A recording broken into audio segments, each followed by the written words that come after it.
hukum TikTok. Katanya TikTok haram. Sekarang main TikTok ustaz-ustaz. Kakak kelung ah.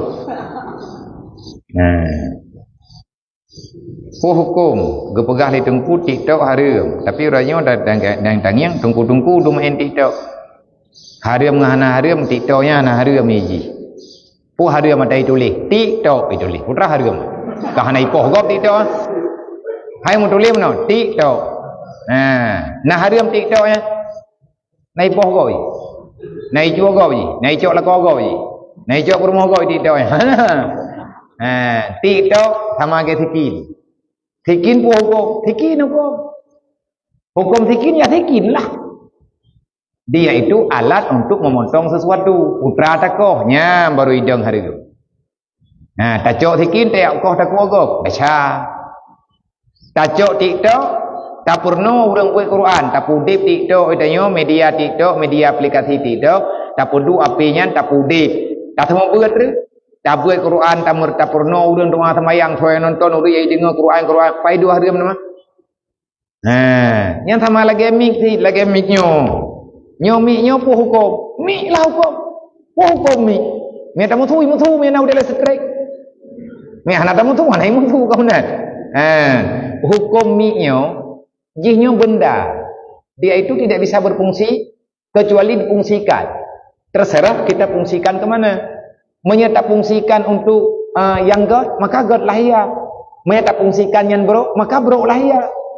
Tergantung siapa pemakainya. Pakai TikTok tok hari. Honda apakah nak tanya? Hukum Honda apa hukum? Honda apa hukum? Hamnya namanya kata apa? Tidak perlu ni, tidak perlu ni peluang. Mai hana dah apa? Kakak habis dakongan ni.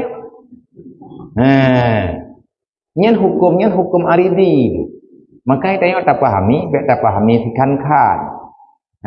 Bek tak pahami lagi tanya menan. Nyo kepada yang bertanya, ustaz-ustaz main TikTok, katanya TikTok haram. Tapi sekarang yang main TikTok itu adalah ustaz-ustaz. Berarti ustaz-ustaz haram. Tergantunglah. Haram juga kok. Yang sama lagi tabloid TV. Hukum TikToknya lagi upload TV. TV-nya pun hukum. Hana hukum aja. Hukum bagdayong. Ho tabai, baru itu dia hukum. Maya tacok TV lagi tanya tak pudip untuk nonton tontonan yang bersifatnya mendidik. Maka adanya perlu. Untuk dalam ilmu pengetahuan. Tapi maya kedita upload TV ni yo. Kupur upload TV-nya untuk tapat-tapat nak mi nak meninggal. Yang penting wilayah gendam. Yang tergantung. Yang minta jawab je, jawab kajanya.